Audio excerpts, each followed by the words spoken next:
കേരളത്തെ നടുക്കിയ മുണ്ടക്കൈ ചൂരൽമല ദുരന്തമുണ്ടായിട്ട് ഇന്നേക്ക് 2 വർഷം. 298 പേരുടെ ജീവൻ നഷ്ടമായ ദുരന്തത്തിന്റെ ഓർമ്മകൾ വീണ്ടെടുത്ത് ചൂരൽമല മുണ്ടക്കൈ നിവാസികൾ വീണ്ടും ഒത്തുചേർന്നു ഇന്ന്. ദുരന്തത്തിൽ ഉറ്റവർ, നഷ്ടപ്പെട്ടവർ, അതിജീവിതർ, കളക്ടർ ഉൾപ്പെടെയുള്ള ഉദ്യോഗസ്ഥർ, രക്ഷാപ്രവർത്തനം നടത്തിയ സന്നദ്ധ സംഘടനകളുടെ പ്രതിനിധികൾ തുടങ്ങിയവർ ചടങ്ങിൽ പങ്കെടുത്തു. ഉറ്റവരുടെ ഓർമ്മകളിൽ കൽപ്പറ്റയിലെ ടൗൺഷിപ്പിൽ ഒത്തുകൂടിയ പലരും വിങ്ങിപ്പൊട്ടി. ദുരന്തം നടന്ന 2 വർഷങ്ങൾക്കിപ്പുറം ദുരന്ത ബാധിതർക്ക് സർക്കാർ പ്രഖ്യാപിച്ച വാഗ്ദാനങ്ങൾ പാലിക്കപ്പെട്ടിട്ടില്ല എന്ന പരാതിയും ശക്തമായിട്ടുണ്ട്.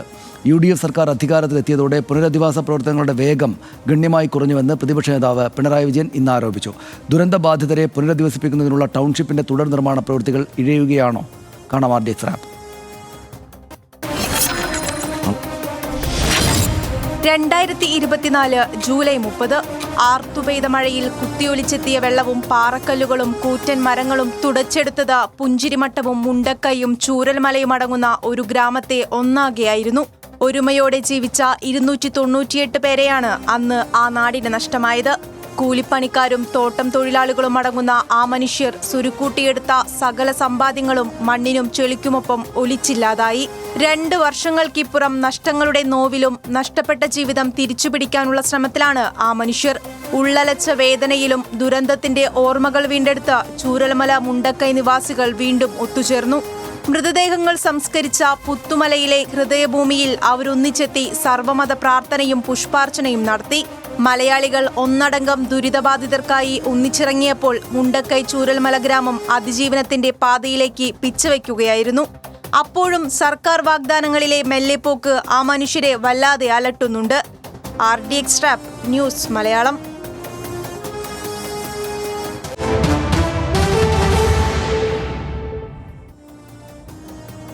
പുനരധിവാസം എവിടെ വരെ ആയി എന്ന് നമുക്ക് നോക്കാം. പുനരധിവാസത്തിനായി കൽപ്പറ്റയിൽ സർക്കാർ ടൗൺഷിപ്പ് പ്രഖ്യാപിച്ചു. 5 സോണുകളിലായി ആകെ നിർമ്മിക്കുന്നത് 410 വീടുകളാണ്.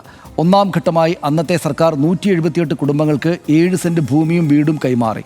ആദ്യ ഘട്ടത്തിൽ 178 വീടുകളിൽ 150 വീടുകൾ ദുരിതബാധിതർ താമസം തുടങ്ങിയിട്ടുണ്ട്. ഇതിനകം UDF സർക്കാർ വന്നതോടെ ടൗൺഷിപ്പ് നിർമ്മാണത്തിന്റെ വേഗത കുറഞ്ഞു എന്ന് പ്രതിപക്ഷ നേതാവ് പിണറായി വിജയൻ ആരോപിച്ചു. ഇന്ന് പുനരധിവാസം എവിടെ വരെയായി എന്ന് നോക്കിയാൽ അധികാരത്തിലെത്തി 70 ദിവസം കഴിഞ്ഞിട്ടും 9 വീടുകളുടെ വാർപ്പ് മാത്രമാണ് നടന്നത് എന്നും പിണറായി വിജയൻ ഇന്ന് ആരോപിച്ചു.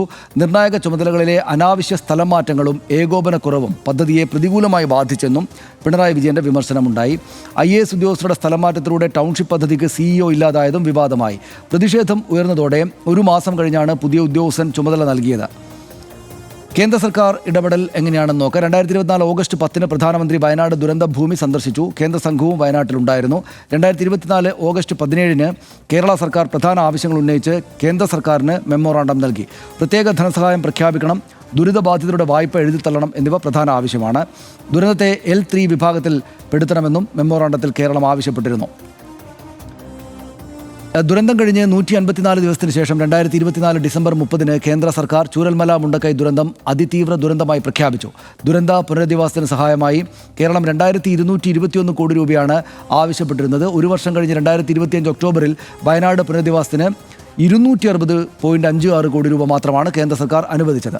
530 കോടി രൂപ ഉപാധികളോടെയുള്ള വായ്പയായിട്ട് കേന്ദ്ര സർക്കാർ അനുവദിച്ചു.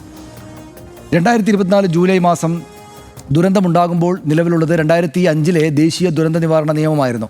2025 മാർച്ചിൽ കേന്ദ്ര സർക്കാർ ഈ ദുരന്ത നിവാരണ നിയമം ഭേദഗതി ചെയ്തു. ദുരിതബാധിതരുടെ വായ്പകൾ എഴുതിത്തള്ളാൻ വ്യവസ്ഥ ചെയ്യുന്ന സെക്ഷൻ 13 എടുത്തു കളഞ്ഞു. 2025 ഒക്ടോബറിൽ നിയമപ്രകാരം വായ്പ എഴുതിത്തള്ളാൻ വ്യവസ്ഥയില്ല എന്ന് കേന്ദ്ര സർക്കാർ ഹൈക്കോടതിയെ അറിയിക്കുകയും ചെയ്തു.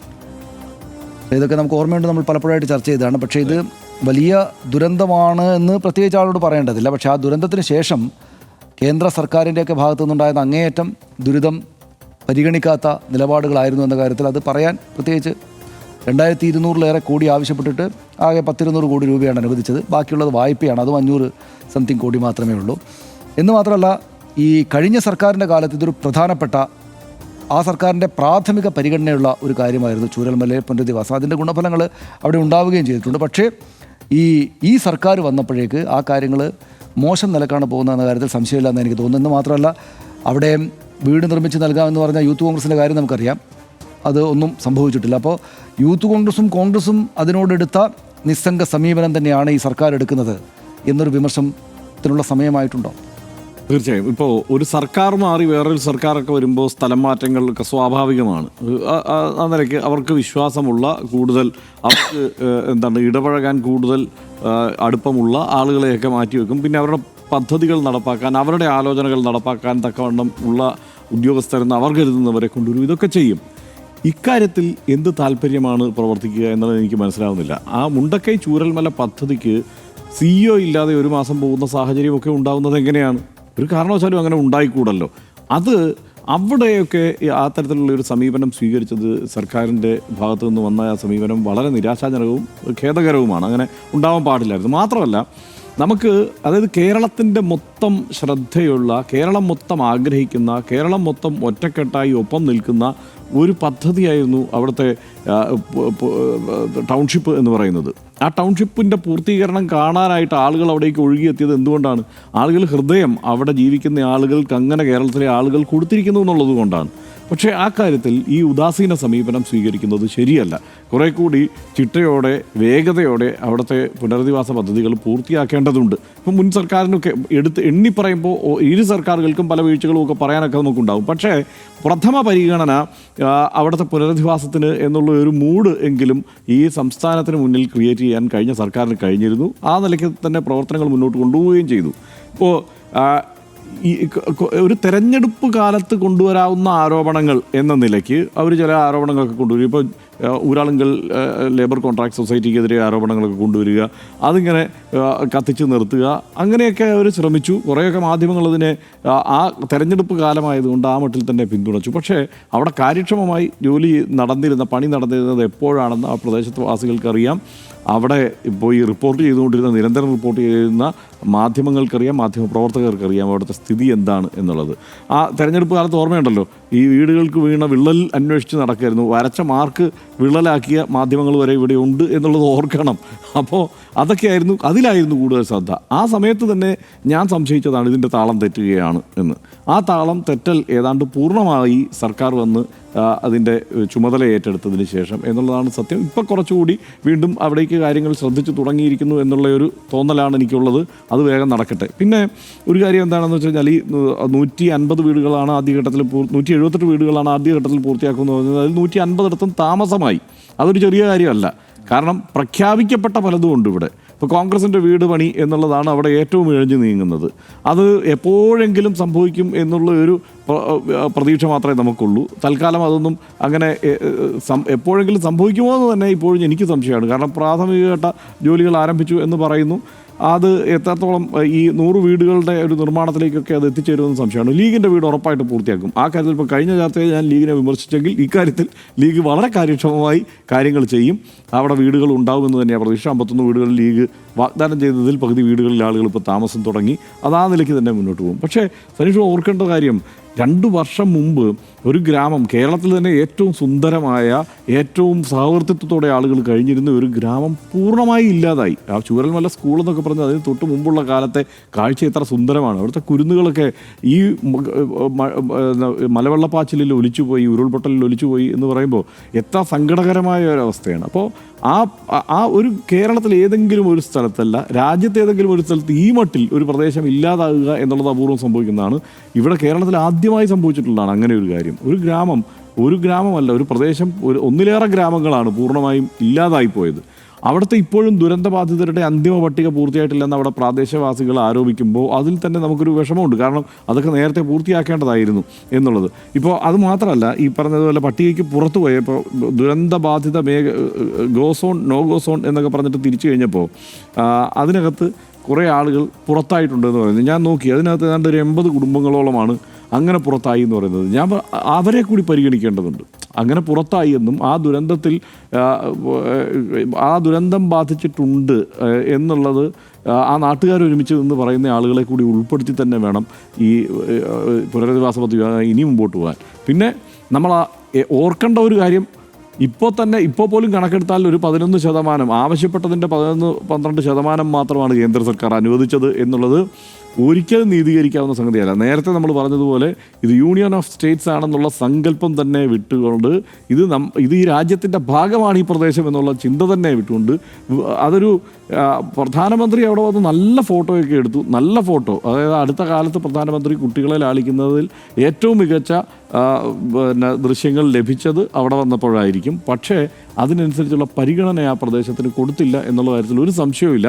ബാക്കി കേരളത്തിന് അർഹതപ്പെട്ട, കേരളത്തിന് തന്നേ തീരൂ എന്ന് ഉറപ്പുള്ള ഫണ്ടൊക്കെ തന്നതിനെ കണക്ക് കൂടി ഉൾപ്പെടുത്തിയിട്ടാണ് കേന്ദ്ര ഫണ്ടെന്ന് ആ കാലത്ത് എത്രയോ ദിവസം ഈ അന്നത്തെ കേരളത്തിലെ BJP നേതാക്കളൊക്കെ ആ ചർച്ചയിൽ പങ്കെടുത്ത് പറഞ്ഞുകൊണ്ടിരുന്നത്. അത് സങ്കടകരമാണ്. എന്തായാലും ഈ 298 പേർ ഇല്ലാതായ ഒരു ദുരന്തം, ഒരു ഗ്രാമം പൂർണ്ണമായി ഇല്ലാതായ ഒരു ദുരന്തം, ആ ദുരന്തത്തെ കേരളം എങ്ങനെ നേരിടും എന്നുള്ളത് ലോകം കാത്തിരിക്കുന്ന സംഗതിയാണ്. കാരണം ഓരോ ദുരന്ത സമയത്തും കേരളം ഒറ്റക്കെട്ടായി അതിനെ അതിജീവിക്കുന്നത് ലോകം കണ്ടതാണ്. ഇപ്പോൾ 2018 പ്രളയമായാലും 2019 പ്രളയമായാലും കോവിഡ് ആയാലും ഒക്കെ കേരളം ഒറ്റക്കെട്ടായി അതിജീവിക്കുന്നു എന്നുള്ള പ്രതീതി ലോകത്തിന് മുന്നിലുണ്ട്. ആ തോന്നൽ അല്ലെങ്കിൽ കേരളത്തിൻ്റെ ആ വ്യത്യസ്തത ഇല്ലാതാക്കുന്ന തരത്തിലേക്ക് ഇതിൻ്റെ ഈ പുനരധിവാസ പ്രവർത്തനങ്ങളെ എത്തിക്കാതിരിക്കുക എന്നുള്ളതാണ് സർക്കാർ ഇനി ആലോചിക്കേണ്ടത്. നിശ്ചയമായിട്ടുള്ള ഹർഷം പറഞ്ഞാലെല്ലാം ഉള്ളതുകൊണ്ട് ഞാൻ അതിൽ കൂടുതൽ പറയുന്നില്ല. അതിനകത്ത് ഒരു കാര്യമുള്ളത്, ലീഗിൻ്റെ കാര്യത്തിൽ ഹർഷം പറഞ്ഞ പോലെ ലീഗ് അവർ പ്രഖ്യാപിച്ചെല്ലാം ചെയ്യും. നല്ല ഭംഗിയായിട്ടുള്ള വീടാണ്, വളരെ മനോഹരമായിട്ടും ആ സംഭവത്തിൻ്റെ വലുപ്പത്തിനനുസരിച്ചുള്ള പ്രതികരണങ്ങളോടെയും ആണ് മുസ്ലിം ലീഗ് ആ വീടുകൾ ഉണ്ടായിക്കൊടുത്തത് എന്ന കാര്യത്തിൽ യാതൊരു സംശയമില്ല. അങ്ങേയറ്റം വലിയ അഭിനന്ദനാർഹമാണ്. ആ രാഷ്ട്രീയ പാർട്ടി കേരളത്തിൽ എത്രമാത്രം ആവശ്യമുള്ളതാണ്, PMC-യിൽ ഇങ്ങനെ കാര്യങ്ങളൊക്കെ ചെയ്യുമ്പോൾ പോലും ഇന്ന് നമുക്ക് തെളിയിച്ചു തരുന്ന ഒരു സംഭവമാണത് എന്ന കാര്യത്തിൽ യാതൊരു സംശയമില്ല. പിന്നെ അത് അത്രക്ക് പ്രധാനപ്പെട്ട ഒരു കാര്യമാണല്ലോ. കാരണം ഏത് മനുഷ്യർക്കാണ് അതിനോട് മുഖം തിരിച്ച് നിൽക്കാൻ പറ്റുക? ഇപ്പോൾ യൂത്ത് കോൺഗ്രസ് ഇങ്ങനെ ഒരു പരിപാടി നടത്തിയിട്ട് പ്രഖ്യാപിച്ചത് പിന്മാറി, അവർക്ക് നടപ്പാക്കാൻ പറ്റിയില്ല എന്ന് പറഞ്ഞപ്പോൾ അത്ഭുതത്തോടെയാണ്, ഞെട്ടലോടെയാണ്. കാരണം അത് ആരങ്ങനെ ചെയ്യും ഇത്തരം ഒരു സംഭവത്തിൽ? വയനാട്ടിലുണ്ട് ചൂരൽമല സംഭവത്തോട് ഇങ്ങനെ പ്രതികരിക്കുന്ന ആളുകൾ ആരായിരിക്കും എന്നൊരു തോന്നൽ ആ ഘട്ടത്തിൽ ഞെട്ടലുണ്ടായിരുന്നെങ്കിൽ, ഇപ്പോൾ എനിക്ക് ഹർഷം പറയുന്ന പോലെയല്ല, എനിക്ക് കോൺഗ്രസ് ആ വീടുകൾ പൂർത്തിയാക്കും എന്നെനിക്ക് പ്രതീക്ഷയൊന്നുമില്ല. ഞാനിപ്പോൾ PMC-യുടെ കാര്യത്തിൽ എന്ന പോലെ കോൺഗ്രസ് ആ വീട് നിർമ്മിക്കില്ല എന്ന് പ്രവചിക്കാനൊന്നും മുതിരുന്നില്ല, അത് മോശമാണല്ലോ, അതുകൊണ്ട് മാത്രം. പക്ഷേ ആ വീടുകളവിടെ കോൺഗ്രസ് ഏതെങ്കിലും കാലത്ത് നിർമ്മിക്കും എന്ന് പ്രതീക്ഷിക്കുന്ന ഒരാളല്ല ഞാൻ. എൻ്റെ പ്രതീക്ഷ തെറ്റിപ്പോട്ടെ എന്ന് വെച്ചാൽ ഞാൻ ഇങ്ങനെ വിചാരിക്കുന്ന തെറ്റിപ്പോട്ടെ. അവർ സമ്പൂർണ്ണമായിട്ട് നല്ല വീടൊക്കെ ഉണ്ടാക്കി മുസ്ലിം ലീഗും സർക്കാരൊക്കെ കൊടുത്ത പോലെ കൊടുക്കട്ടെ എന്ന് പ്രതീക്ഷിക്കുന്നു. പക്ഷേ എനിക്ക് അതിനകത്ത് വലിയ ഒരു തോന്നലൊന്നുമില്ല കോൺഗ്രസ്. പക്ഷേ കോൺഗ്രസ്സുകാരനായിട്ടുള്ള മുഖ്യമന്ത്രി VD സതീശൻ അക്കാര്യത്തിലൊരു മുൻകൈ എടുക്കണം. കോൺഗ്രസ് അത് ചെയ്യാൻ പറ്റില്ല, അതിനുള്ള കമാൻഡിങ് ശേഷിയോ അതിന് കോർഡിനേറ്റ് ചെയ്യാനുള്ള സംഗതികളോ ലീഗിനും CPM-ൻ്റെ കഴിഞ്ഞ സർക്കാരിനുള്ള ആർജവമോ ഒന്നും കോൺഗ്രസ് ഇതുവരെ കാണിച്ചായിട്ട് കാണില്ല. അത് മാറ്റിവെക്ക്. പക്ഷേ സർക്കാരിന് പറ്റും, VD സതീശൻ വിചാരിച്ചാൽ പറ്റും. അവിടെ നിന്നുള്ള മന്ത്രി T സിദ്ദിഖ് അടക്കമുള്ള ആൾ വിചാരിച്ചാൽ ഇപ്പോൾ സർക്കാർ സംവിധാനം മുഴുവൻ അവരുടെ കൈവശമാണ്. എനിക്കറിയാം VD സതീശന് 10-21 വകുപ്പുകളുടെ ചുമതലയുണ്ട്. അദ്ദേഹം അദ്ദേഹത്തിൻ്റെ വലിയ സ്വപ്ന സമാനമായിട്ടുള്ള പദ്ധതികളൊക്കെ ഉണ്ട്. ഒരുപാട് കാര്യങ്ങളും തിരക്കും പിടിച്ച ഒരു കാര്യമാണ്. പക്ഷേ ഇതിൻ്റെ ഫയൽ അദ്ദേഹം നോക്കണം, അവിടേക്ക് സന്ദർശിക്കണം. മുഖ്യമന്ത്രി എന്ന നിലയ്ക്ക് ഞാൻ തന്നെയും ഈ കാര്യങ്ങൾ നോക്കുന്നുണ്ട്, ആകാവുന്ന നിലക്ക് പെട്ടെന്ന് തന്നെ ഈ വീട് സമ്പൂർണ്ണമായിട്ട് ഈ ടൗൺഷിപ്പ് ഒരുപക്ഷെ കഴിഞ്ഞ സർക്കാർ പ്രതീക്ഷിച്ചതിനേക്കാൾ നന്നായിട്ട് ഞങ്ങൾ നടത്തും എന്നൊരു തോന്നൽ അദ്ദേഹത്തിനുണ്ടാവുകയും ആ തോന്നൽ പൊതുജനങ്ങൾക്കുള്ളിൽ, അത് ചൂരൽമലക്കാർക്ക് മാത്രമല്ല പൊതുജനങ്ങൾക്കുള്ളിൽ ഉണ്ടാക്കുകയും വേണം. അദ്ദേഹത്തിൻ്റെ പാർട്ടിക്ക് ഇത് പറ്റില്ല എന്ന് ഞാൻ വിചാരിക്കുമ്പോഴും അദ്ദേഹത്തിൻ്റെ സർക്കാരിന് ഇത് പറ്റും, മനോഹരമായിട്ട് ചെയ്യാൻ പറ്റും. കാരണം ഇത് ചെയ്ത് പരിചയമുള്ള ലീഗ് അവർക്കൊപ്പം ഉണ്ട്, സർക്കാർ സംവിധാനങ്ങൾ ആകെപ്പാടെയുണ്ട്. കേന്ദ്ര സർക്കാരിൻ്റെ പണം കിട്ടിയിട്ടില്ലെങ്കിൽ ഇതൊക്കെ ചെയ്യാമെന്ന് കഴിഞ്ഞ സർക്കാർ കാണിച്ചു കൊടുത്താണ്. പിന്നെ ഒരുപാട് സുമനസ്സുകളുണ്ട്, അത് ചെയ്യാവുന്നതേ ഉള്ളൂ. അതുകൊണ്ട് സംസ്ഥാന സർക്കാർ ഇനിയും വൈകാതെ അത് ചെയ്യണം എന്ന് ഞാൻ വിചാരിക്കുന്നു. VD സതീശൻ സർക്കാർ അത് കംപ്ലീറ്റ് ചെയ്യും എന്ന്, കുറച്ച് വൈകിയാലും കംപ്ലീറ്റ് ചെയ്യുമെന്ന് പൂർണ്ണമായിട്ടും പ്രതീക്ഷിക്കുന്ന ആളാണ് ഞാൻ. കോൺഗ്രസ് അത് ചെയ്യില്ല എന്ന് വിചാരിക്കുന്നത് പോലെ തന്നെ ഈ സർക്കാർ അത് ചെയ്യും എന്ന് വിചാരിക്കുന്ന ആളാണ് ഞാൻ.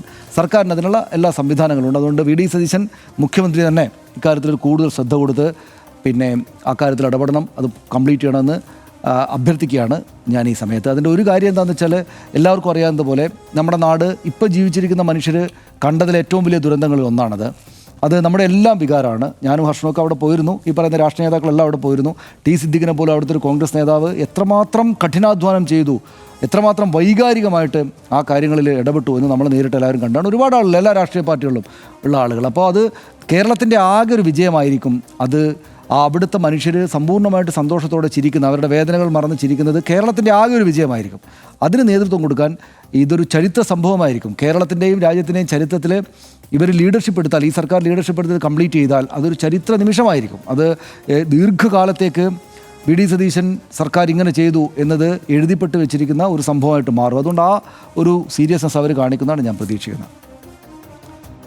ഒറ്റ രാത്രി കൊണ്ട് ഒരു ഗ്രാമം ഒന്നാകെ ഇല്ലാതായ ദുരന്തമായിരുന്നു 2024 ജൂലൈ 30 വയനാട് ചൂരൽമലയിൽ ഉണ്ടായത്. സർക്കാർ കണക്കുകൾ പ്രകാരം 298 പേർക്കാണ് ദുരന്തത്തിൽ ജീവൻ നഷ്ടമായത്. 1084 കുടുംബങ്ങളിലെ 4636 പേർ ദുരന്തം നേരിട്ടോ അല്ലാതെയോ അവരെ ബാധിച്ചു എന്നും കണക്കുകൾ വ്യക്തമാക്കുന്നു. 1879 പേരുടെ ഉപജീവനം പൂർണ്ണമായും ഇല്ലാതായി.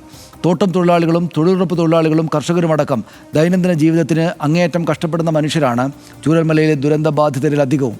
രണ്ടാം ഘട്ട ടൗൺഷിപ്പ് നിർമ്മാണം പൂർത്തിയാകാത്തതോടെ അവരിൽ പലരും ഇന്നും വാടക വീടുകളിലാണ് താമസം. ടൗൺഷിപ്പ് നിർമ്മാണം വേഗത്തിലാവണം എന്ന് തന്നെയാണ് അവരുടെ പ്രധാന ആവശ്യം. കൂടാതെ ദുരന്തം നടന്നത് മുതൽ കേന്ദ്ര സർക്കാർ തങ്ങളോട് എങ്ങനെയാണ് പെരുമാറിയത് എന്ന കാര്യത്തിലും ദുരന്ത ബാധിതർക്കേറെ പറയാനുണ്ട്. ദുരന്തത്തിന് മുമ്പ് അവരെടുത്ത വായ്പകൾ എഴുതിത്തള്ളാനാകില്ല എന്ന് കേന്ദ്ര സർക്കാർ ഹൈക്കോടതിയെ അറിയിച്ചതിലടക്കം അവർക്കിടയിൽ വിമർശനം ശക്തമാണ്. എന്തായാലും ആ മനുഷ്യരെ കേന്ദ്ര സംസ്ഥാന സർക്കാരുകൾ അവഗണിക്കരുത് എന്ന് മാത്രം വീണ്ടും ഓർമ്മിപ്പിച്ചുകൊണ്ട് RDXൽ ഒരു ഇടവേളയിലേക്ക്.